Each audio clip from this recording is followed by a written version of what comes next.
Hello world of YouTube and welcome to the sole survivor of Dead Space-tober. This October initially, back in January, was going to be like so much more about Dead Space. I was going to try to do so many Dead Space related things this year because I love this series, at least the parts of it that I've experienced. You know, I love this first game. The remake of the first game I thought was really, really good.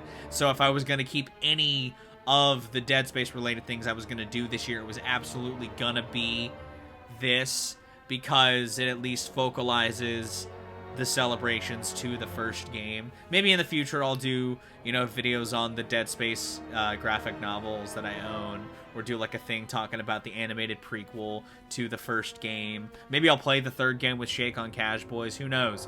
But for now, we got a tier time, show where I get niche with it. And what better way to get niche with it than by looking at the tools at your disposal in both the original and the remake of one of my favorite horror games of its era, Dead Space, where you play as Issac Clark, engineer extraordinaire, who is just trying to get to his wife on this dead space vessel. I love this game so much. I think its remake is fucking choice. Even if it got buried in so many other great releases this year, this first Dead Space, the remake of Dead Space, is choice. It adds some fun side stuff that I think spices up a really good experience, and I love it. I love it a lot. So today, we're going to be ranking all of the weapons in this tier list, F to S, told in chronological order to when you get them in the remake. While Mac sleeps behind this tab because, well, he's a napping boy, and we can't have him in frame while this is in frame, unfortunately. I can't just decrease the opacity right here. I digress. We start with the plasma cutter. The only tool you really need. It's got a trophy linked to it that I did on the channel for Spooky Fest a couple years ago. I love this gun. Its alternate fire is just a wide shot as opposed to a narrow shot. It's a pistol, but it's a damn good pistol. If I were to do like a list of my favorite pistols or pistol class guns in video games, the plasma cutter would be near the top. I love this gun. I love its design. I love it, how simply effective it is at doing what you need to do, which is to dismantle the limbs of the necromorphs. I love this weapon. It's going in the S class, S tier. Top tier weapon. The fact that it has a trophy linked to it is just a fun fact about it. But it's a really cool weapon that I think rips and tears. But obviously, if you have a pistol class in a military game, you have a rifle, assault rifle class. The pulse rifle is a fine enough gun. I don't hate the pulse rifle. Its alternate fire is a grenade, which is kind of helpful in crowd control. And barring some enemy types, this thing is kind of effective. There's some sequences when you're having to aim at bubbles that I think this can come in handy if you don't necessarily have the energy to spare on any of your heavier weapons. It's at least an ammo horse. It holds a lot of ammo. It may not be my favorite gun or my go-to gun, but it's a decent backup. And I'm putting it in the B tier. It's not a terrible gun, but it's far from my favorite still in the Dead Space camp.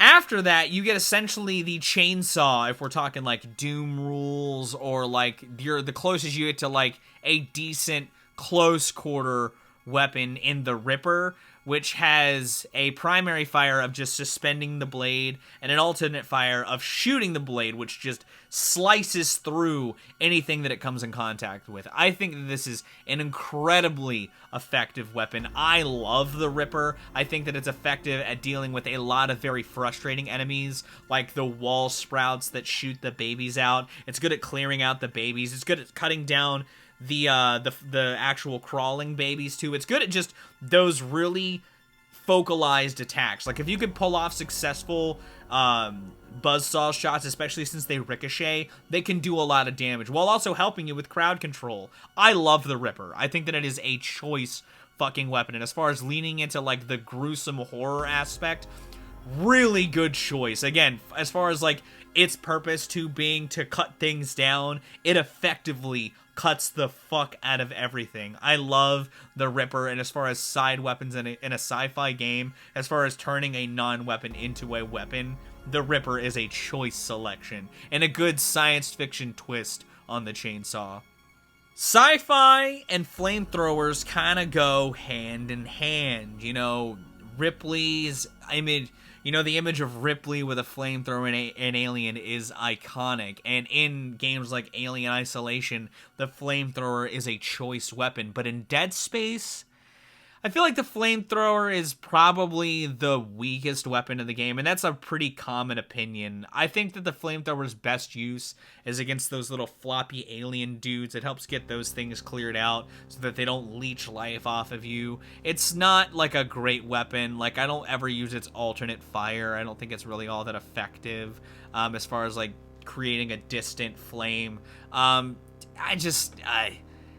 It's a weapon you get that kind of fulfills its purpose. It's a utility weapon that feels more utility than weapon.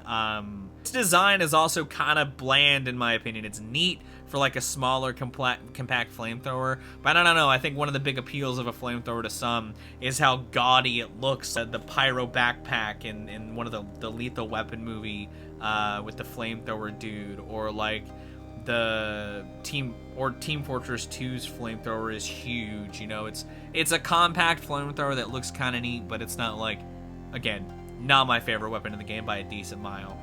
The contact beam coming up when it does kind of feels a little out of place. I would have honestly, like, I was kind of shocked to get it before the line gun, because it is a very strong weapon. I would argue its primary fire is its only real purpose. Its secondary fire, by the time you get it, feels inconsequential for like close combat control, given you've got the Ripper, and even if you need to, the flamethrower, or you have the grenade for the pulse rifle. Like, I don't know, its alternate fire is fine. I like its primary fire, but I'll be honest, I just don't use the contact beam much. I feel like I did in the remake for instances when I didn't have pulse rifle ammo, or there were some like stretches with a lot of hard enemies, and it is good at tough enemy crowd control, but I just never sink my resources into it to upgrade it to make it more useful late game, honestly. Like, it's a fine enough weapon. I don't think that it's like the worst weapon by use.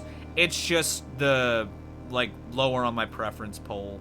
I also feel like you just don't get ammo for it as often as the others in certain stretches, so you feel more inclined to use the stuff you're getting ammo for. Again, it's not a bad weapon, just not my favorite. I'm gonna put it in the B tier because it definitely has its use. It's definitely like a very useful weapon, but I would much rather use my crowd control via my, you know, Ripper or my plasma cutter or even my force gun to push enemies back. Like, the contact energy's charge is its biggest hindrance, and it's mostly because like the instances that you think to use it or that seem the most useful for it sometimes get too tense, and so the charging like takes too long. I don't know. It's a weapon I just never really call on. Now, as far as the line gun is considered, because it is a better weapon in my opinion than the contact beam, I'm gonna put it in the A tier. It's more because of its primary fire, similarly to the contact beam. The secondary fire is better than it. It shoots mines, but if we're gonna compare, I think that the secondary fire for this is better than this. But I love how quickly this can thin a crowd of necromorphs. It's good at cutting people down. It's good at, similarly to the Ripper, getting rows of like the little babies that those wall things shoot out very effectively. It's a pretty decent weapon. I don't think it's as good as a whole as the Ripper or the plasma cutter, but it is a pretty good weapon. Similarly so, I think the force gun is a great weapon to get late game and kind of makes weapons like the contact beam moot by the time you get it. You know, it's a really strong weapon that can, similarly to the contact beam, cut larger enemies down. It just may take a few more concentrated hits than a focalized charge from this, but I'd much rather pop off a couple of those than switch to something else to help with crowd control.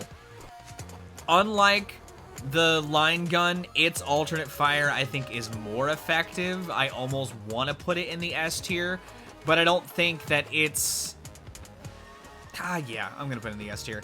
Its alternate fire being the sort of little short burst of energy can also really cut things down at a distance and help you sort of manage a room more so. I love the force gun.